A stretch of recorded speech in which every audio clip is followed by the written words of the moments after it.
નમસ્કાર વિદ્યાર્થી મિત્રો, ભણવાની મજા યુટ્યુબ ચેનલમાં આપ સર્વેનું હાર્દિક સ્વાગત છે।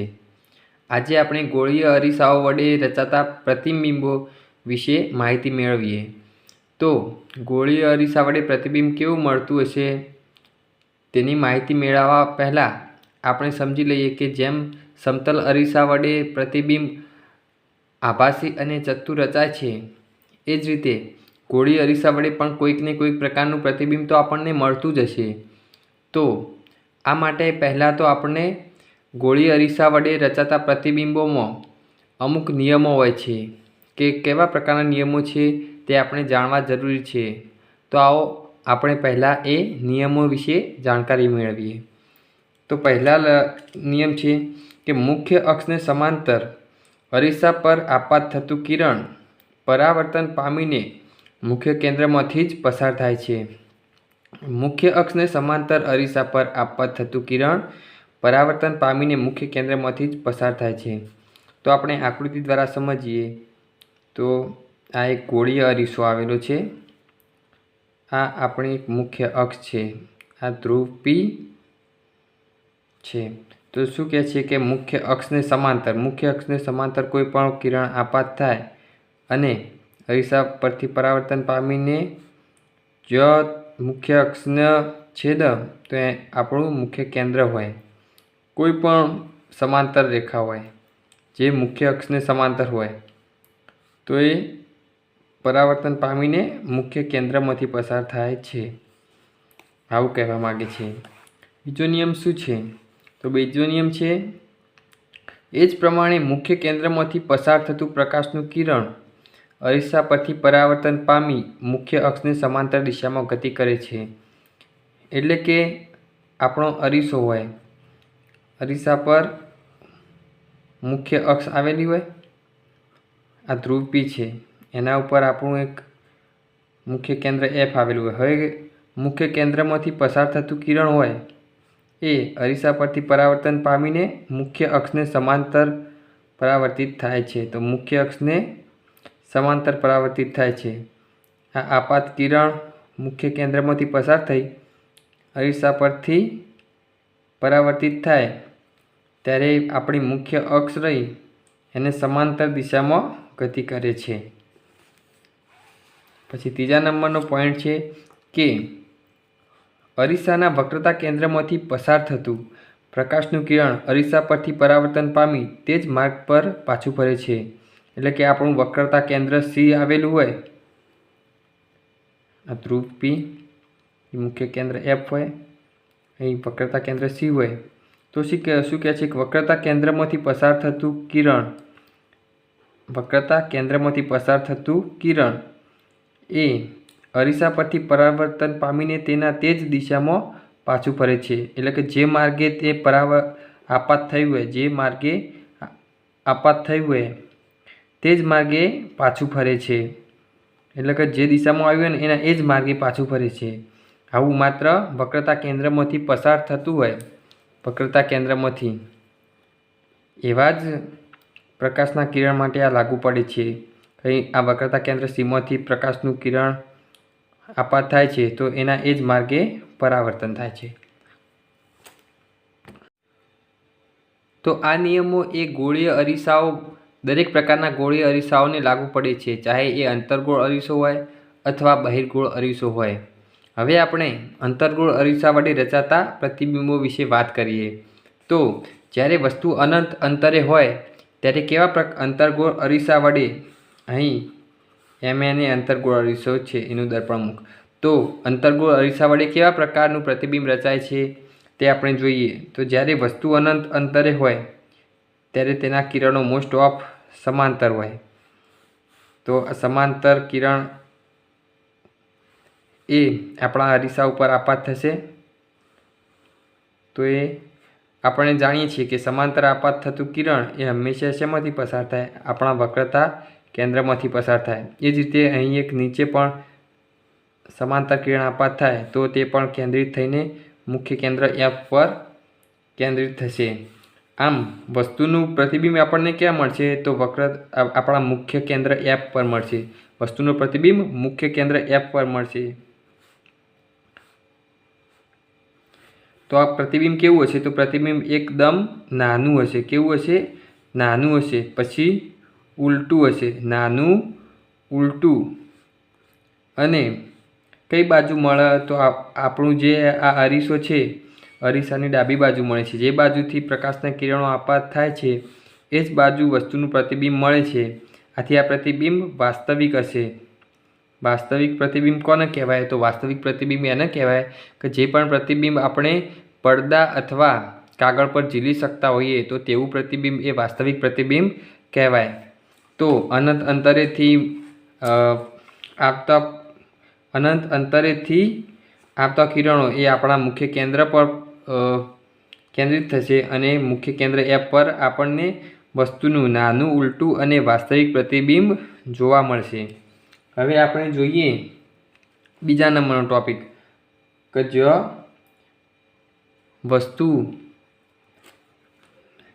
વસ્તુ કેવો હોય? વસ્તુ એ વક્રતા કેન્દ્રથી થોડી દૂર હોય. વક્રતા કેન્દ્રથી થોડી દૂર.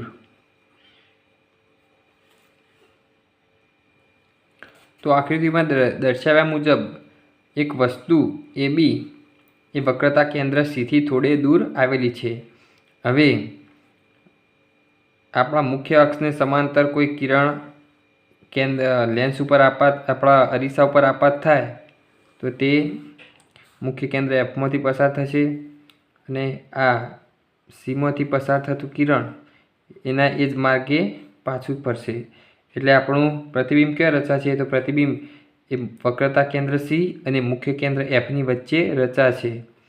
A dash B dash. અહીં A ડેશ B ડેશ એ પ્રતિબિંબ છે. તો પ્રતિબિંબ કેવું મળ્યું? પ્રતિબિંબ મળ્યું નાનું મળ્યું વસ્તુ કરતાં, ઉલટું. અને અરીસાની કઈ બાજુ મળ્યું? અરીસાની ડાબી બાજુ. તો વાસ્તવિક એટલે કે પડદા પર ઝીલી શકાય તેવું છે. આમ આ પ્રતિબિંબ કેવું મળશે? પ્રતિબિંબ મળશે નાનું, ઉલટું અને વાસ્તવિક. હવે જોઈએ ત્રીજા નંબરની કન્ડિશન. ત્રીજા નંબરની કન્ડિશન શું છે? તો વસ્તુ વક્રતા કેન્દ્ર પર હોય. વસ્તુ એ વક્રતા કેન્દ્ર C પર આવેલ હોય. તો અંતર્ગોળ અરીસાના વક્રતા કેન્દ્ર C પર આવેલી હોય ત્યારે કેવા પ્રકારનું પ્રતિબિંબ મળશે? તો ધ્રુવ P, F, અહીંયા C. તો અહીં વસ્તુ આવેલી હોય, વસ્તુમાંથી સમાંતર કિરણો આપાત થઈ મુખ્ય કેન્દ્રમાંથી પસાર થશે. એ જ રીતે મુખ્ય કેન્દ્રમાંથી પસાર થઈ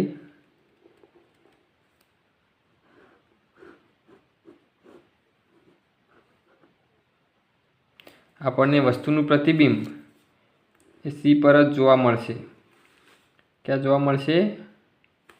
અહીં વક્રતા કેન્દ્ર પર જ જોવા મળશે. અહીં વક્રતા કેન્દ્ર પર મળતું પ્રતિબિંબ એ કેવા પ્રકારનું હોય? તો વસ્તુના કદ જેટલું, એટલે વસ્તુના જેવડું જ હશે. વસ્તુના જેવડું અને ઉલટું તથા કેવું હોય? વાસ્તવિક હશે. એટલે કે પડદા પર ઝીલી શકાય તેવું હશે. હવે આપણે ચોથા નંબરની કન્ડિશન જોઈએ. તો હવે જ્યારે વસ્તુ એ વક્રતા કેન્દ્ર C અને મુખ્ય કેન્દ્ર Fની વચ્ચે આવેલું હોય ત્યારે કેવા પ્રકારનું પ્રતિબિંબ મળશે? તો આપણે જોઈએ તો વસ્તુમાંથી સમાંતર કિરણો અરીસા પર આપાત થઈ મુખ્ય કેન્દ્રમાંથી પસાર થશે અને વક્રતા કેન્દ્રમાંથી પસાર થતું કિરણ એ પાછું એના એ જ માર્ગે આગળ પરાવર્તિત થશે. એ વસ્તુનું સ્થાન આપણને ક્યાં મળશે? વક્રતા કેન્દ્ર C થી દૂર મળશે અને ઘણું મોટું જોવા મળે છે. કેવું મળે છે? ઘણું મોટું જોવા મળે છે. એટલે વસ્તુનું પ્રતિબિંબ કેવું મળશે? મોટું, પછી કેવું? ઉલટું અને વાસ્તવિક. કેવું મળશે? વાસ્તવિક. એટલે કે આને પણ આપણે પડદા પર ઝીલી શકીશું. હવે પાંચમા નંબરની કન્ડિશન જોઈએ કે વસ્તુ મુખ્ય કેન્દ્ર F પર આવેલું હોય. વસ્તુ મુખ્ય કેન્દ્ર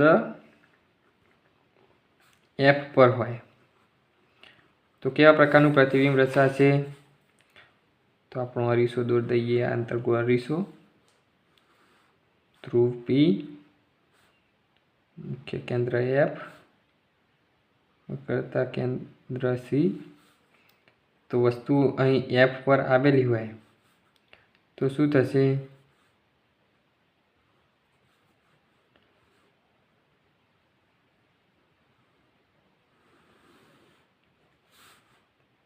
સમાંતર કિરણ એ મુખ્ય કેન્દ્રમાંથી પસાર થશે અને વક્રતા કેન્દ્રમાંથી પસાર થતું કિરણ એના જ માર્ગે રિટર્ન અહીં આપાત થયું તો એના જ માર્ગે રિટર્ન થશે. તો એને આપણે લંબાવીએ તો આમ વસ્તુનું સ્થાન ક્યાં મળશે? આપણને અનંત અંતરે મળશે. કયું મળશે? અનંત અંતરે જોવા મળશે. કેવું મળશે? અનંત અંતરે પણ બહુ મોટું, ઘણું મોટું જોવા મળશે. કેવું મળશે? ઘણું બધું મોટું જોવા મળશે પ્રતિબિંબ. પછી ઉલટું પણ હશે અને વાસ્તવિક. કેવા પ્રકારનું? વાસ્તવિક હશે, કારણ કે એને આપણે પડદા પર ઝીલી શકીશું. હવે અંતર્ગોળ અરીસા માટે છેલ્લી અને છઠ્ઠા નંબરની ચર્ચા કરીએ તો વસ્તુનું સ્થાન મુખ્ય કેન્દ્ર F અને ધ્રુવ P ની વચ્ચે રાખીએ અને ધ્રુવ P ની વચ્ચે તો આપણને કેવું પ્રતિબિંબ મળશે એની ચર્ચા કરીએ. તો આપણો અરીસો છે, અહીં ધ્રુવ P, એ મુખ્ય કેન્દ્ર F, વક્રતા કેન્દ્ર C. તો ધ્રુવ P અને F ની વચ્ચે જ્યારે અહીં આપણી વસ્તુ આવેલી હોય તો કેવા પ્રકારનું પ્રતિબિંબ મળશે? તો પહેલાં તો વક્રતા કેન્દ્રમાંથી પસાર થતું કિરણ આપણે દોરીએ.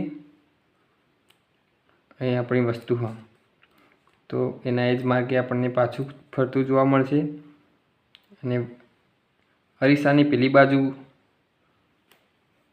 કિરણ જતું હોય તથા અહીં વસ્તુ પરથી આપણે ધ્રુવ Pને આપાત કોણ દોરીએ તો આપાત કોણના જેટલો જ પરાવર્તન કોણ હોય અહીંથી આપણને પરાવર્તિત કિરણ મળે.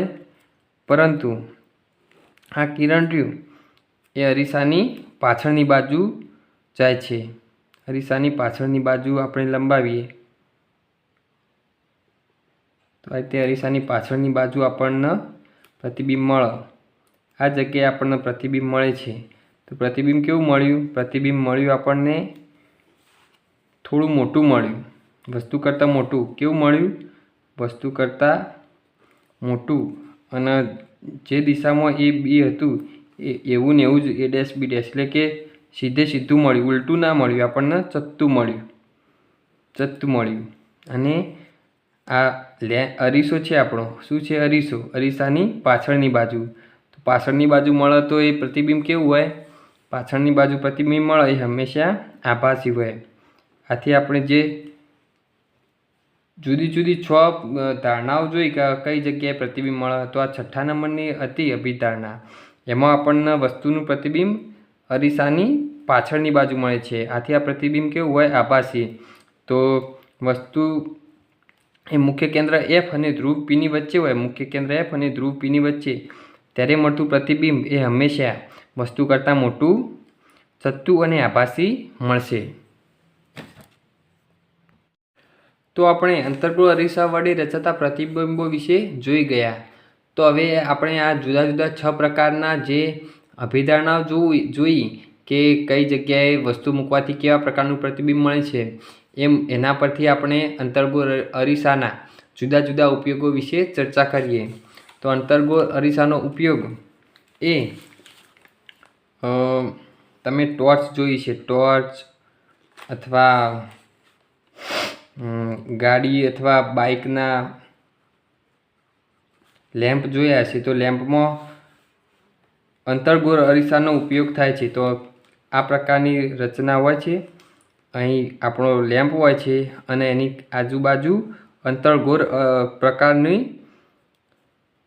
અંતર્ગોળ લેન્સ અરીસો હોય એ પ્રકારનું આવરણ તૈયાર કરવામાં આવે છે. આનાથી શું થાય છે કે જે આ લેમ્પ હોય, લેમ્પમાંથી પ્રકાશ ઉત્પન્ન થાય તો એ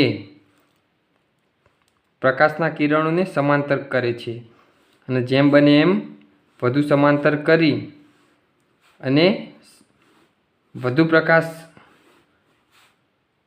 પ્રકાશ આપણને મળે એ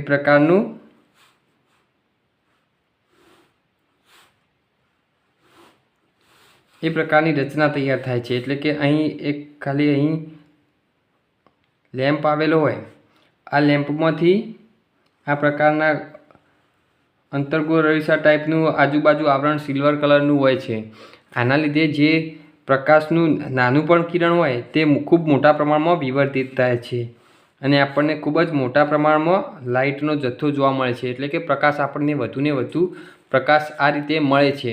આથી જ આપણે ટોર્ચ, બાઇક અથવા ગાડીના જે લેમ્પ હોય એની આજુબાજુ સિલ્વર કલરનું અંતર્ગોળ પ્રકારનું આવરણ વાપરીએ છીએ।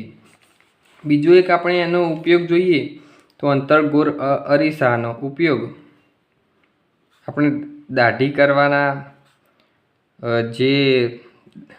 કરવાના જે અરીસા હોય એમાં અંતર્ગોળ અરીસાનો ઉપયોગ થાય છે। એનું કારણ શું કે આપણે હમણાં જ જોઈ ગયા 6ઠ્ઠા નંબરની અભિધારણા જોઈ, એમાં શું હતું કે વસ્તુને આપણે જ્યારે મુખ્ય કેન્દ્ર F અને Pની વચ્ચે રાખીએ એટલે કે નજીક હોય ત્યારે વસ્તુ આપણને કેવું મળતું હતું? ચત્તું મળતું હતું અને થોડું મોટું જોવા મળતું હતું। આથી આપણે આવા અરીસાનો ઉપયોગ નજીક રહેલી વસ્તુને થોડી મોટી જોવા માટે કરી શકીએ। આમ અંતર્ગોળ અરીસાનો ઉપયોગ એ દાઢી કરવાના તથા આવો અરીસો દાંતના ડૉક્ટરો જે ડેન્ટિસ્ટ હોય તે નાના પ્રકારના અંતર્ગોળ અરીસાનો ઉપયોગ કરી દાંતની અંદર રહેલો સડો અથવા સૂક્ષ્મ જીવાણુ જોવા માટે તપાસ કરવા માટે પણ કરે છે।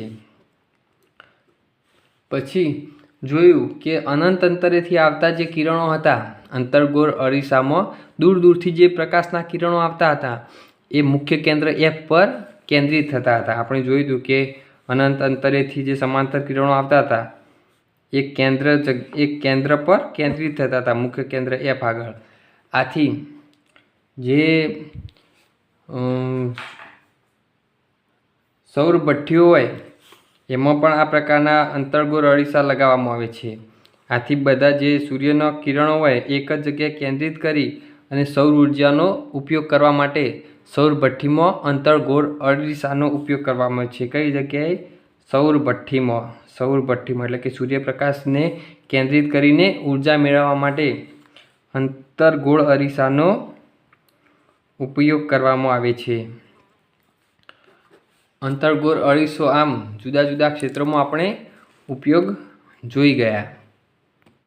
તો વિદ્યાર્થી મિત્રો, આજના વિડીયોમાં આપણે આટલા સુધી રાખીએ છીએ। આવતીકાલે નવા વિડીયોમાં આપણે બહિર્ગોળ અરીસા વડે રચાતા પ્રતિબિંબો અને બહિર્ગોળ અરીસાઓનો ઉપયોગ કયા કયા ક્ષેત્રોમાં થાય છે તેનો અભ્યાસ કરીશું। તો આવા જ પ્રકારના વિડીયો જોવા માટે તમે આજે જ અમારી યુટ્યુબ ચેનલ ભણવાની મજાને લાઈક કરો, શેર કરો અને સબસ્ક્રાઈબ કરો અને તમારા મિત્રોને વધુમાં વધુ શેર કરો। જય હિન્દ, જય ભારત।